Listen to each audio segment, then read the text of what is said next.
Last Friday मेरी अपने दोस्त से बात हो रही थी, तो वो बोल रहा था कि यार वो जब भी एनुअल रिपोर्ट पढ़ता है तो उसे नींद आ जाती है।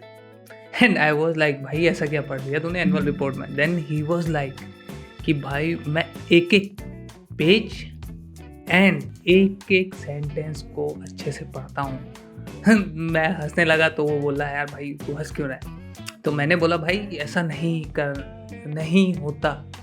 और जो एनुअल रिपोर्ट में है सारी चीज़ें हमारे लिए नहीं होती as an investor.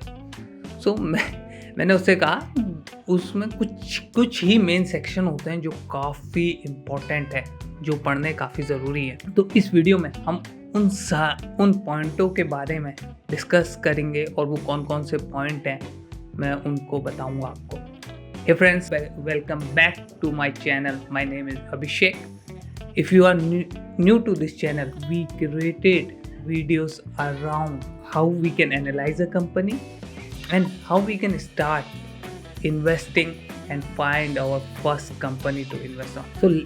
So let's start the video. जो एनुअल रिपोर्ट होती है जनरली वो 200 या 150 पन्नों के बीच में होती है और हमें पूरी एनुअल रिपोर्ट नहीं पढ़ने की नीड होती है। मेन चीज़ें होती हैं जैसे चेयरमैन लेटर कि चेयरमैन ने उस एक साल में क्या क्या किया है और वो हमको क्या क्या बताना चाहता है।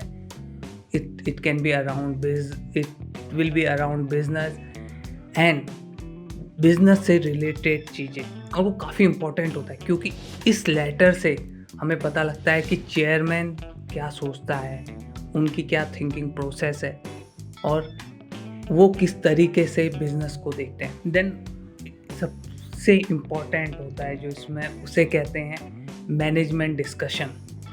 इस मैनेजमेंट डिस्कशन के अंदर हमें पता लगता है कि मैनेजमेंट क्या सोच रहा है उस इंडस्ट्री के आउटलुक के बारे में, इकोनॉमी के बारे में जनरल एंड अपने बिजनेस के बारे में, और क्या क्या रिस्क हैं उस बिजनेस में। ये सारी चीज़ें मैनेजमेंट एनालिसिस के अंदर दिखती हैं और एट द एंड हम एज ऑलवेज हम एक रियल लाइफ एग्जांपल देखेंगे और मैं आपको सब सेक्शन के बारे में बताऊंगा किसी एक कंपनी को एनालाइज करते हुए। ये जैसे अब मैनेजमेंट का देख लिया, फिर उसके बाद हमें देखना होता है कि कंपनी की कितनी सब्सिडरीज हैं, कितने उसके जॉइंट वेंचर्स हैं।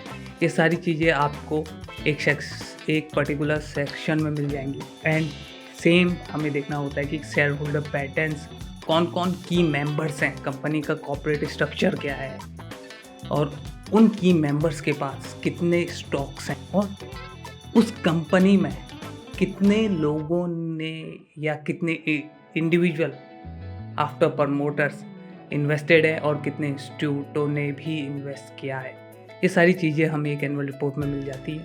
एट द सेम टाइम हमें ये भी पता लगता है, ये भी हम देखते कि कैसे और किन किन सेगमेंट में वो कंपनी बिजनेस करती है एंड कौन कौन सा सेगमेंट उनका अच्छा बिजनेस रिटर्न दे रहा है और कौन कौन सी ज्योग्राफी में वो है। और ये सारी चीज़ें हैं।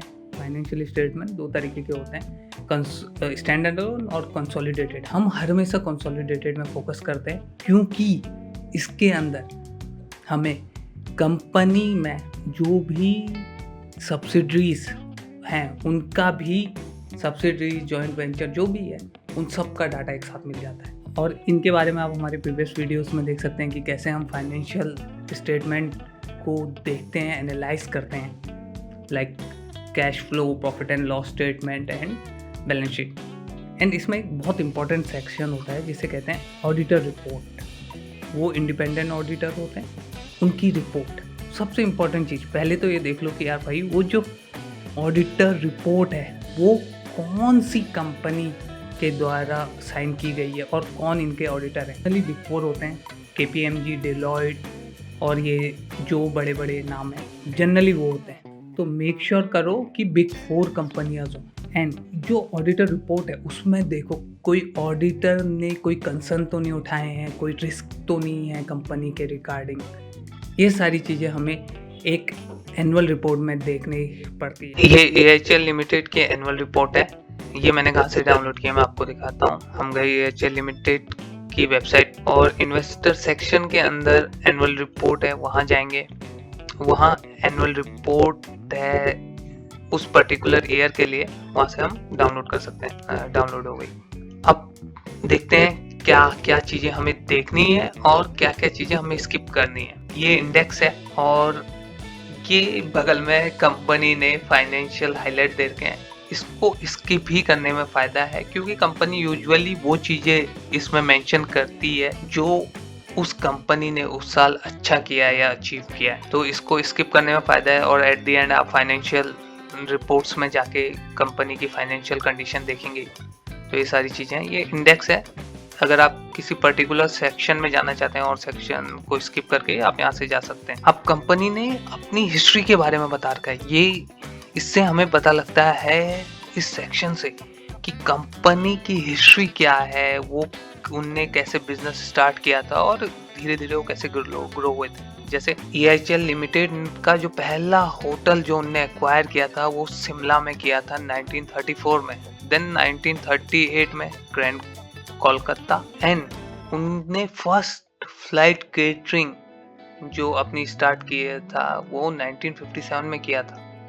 तो ये सारी चीज़ें कंपनी की हिस्ट्री के बारे में हमें यहाँ पता लगती हैं। उनके फाउंडर्स कौन थे इसको आप स्किप कर सकते हैं। फैक्ट्स ये देखिए यहाँ पर बता रही हैं कि उनके पास 90 डेकेड्स का एक्सपीरियंस है बिजनेस रन करने पे और वो 2030 तक 50 नए होटल खोलना चाहते हैं। ये सारी चीज़ें दिखती हैं। जैसे अभी 21 नए होटल उनकी पाइपलाइन में है और 1473 कीज के rooms.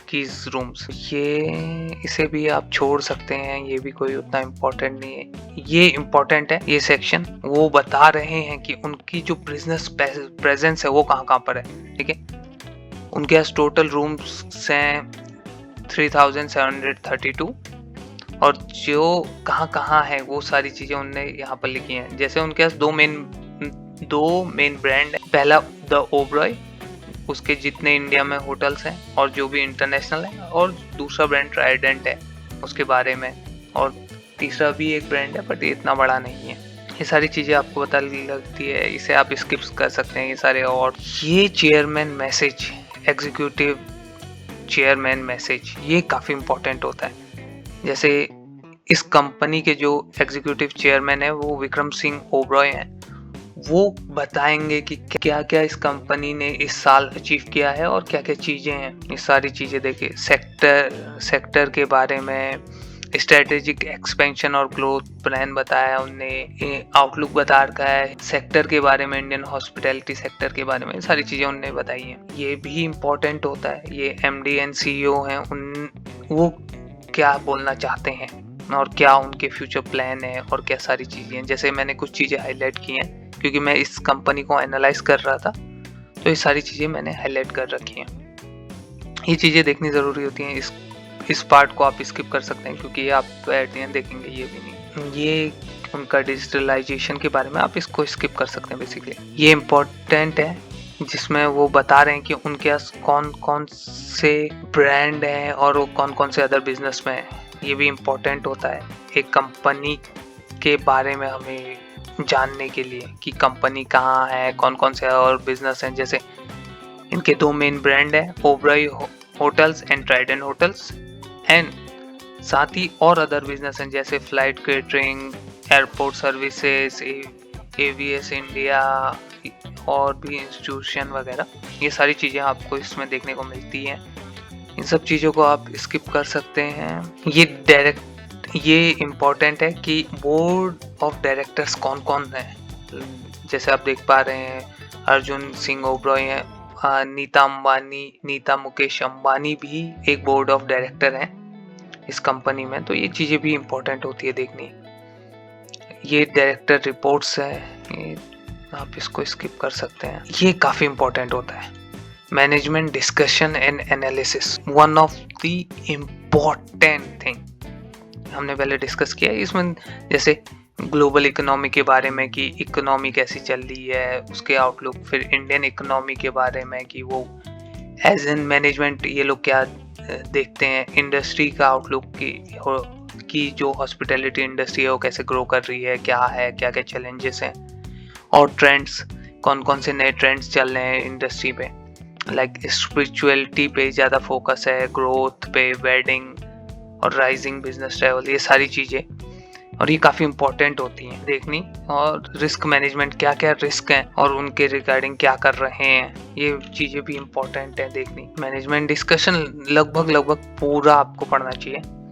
Business responsibility and security report इतनी इम्पोर्टेंट नहीं है, आप इसको स्किप कर सकते हैं। ऐसे स्क्रॉल करके मैं देख रहा हूँ कि कोई ऐसी और चीज़ तो नहीं है जो इम्पोर्टेंट है, जो ज़रूरी है और मिस हो जाए पढ़ते समय। ये सारी चीज़ों की आपको नीड नहीं है। ये देखिए यहाँ ये इम्पोर्टेंट सेक्शन है जहाँ पर कंपनी ने अपनी सब्सिडरीज के बारे में बता रखा है, ये कि कौन कौन सी उनकी सब्सिडरीज हैं, ये पता होना ज़रूरी है। ये सारी चीज़ें आप यहाँ से देख सकते हैं। और सब्सिडरीज और कौन कौन से जो मैनेज्ड होटल हैं उनके, वो जिनको मैनेज करते हैं, वो सारी चीज़ें यहाँ पर मिल गई। अदर बिजनेस के बारे में ये सारी चीज़ें। कंसोलिडेट पे अब हम सीधे जाएंगे।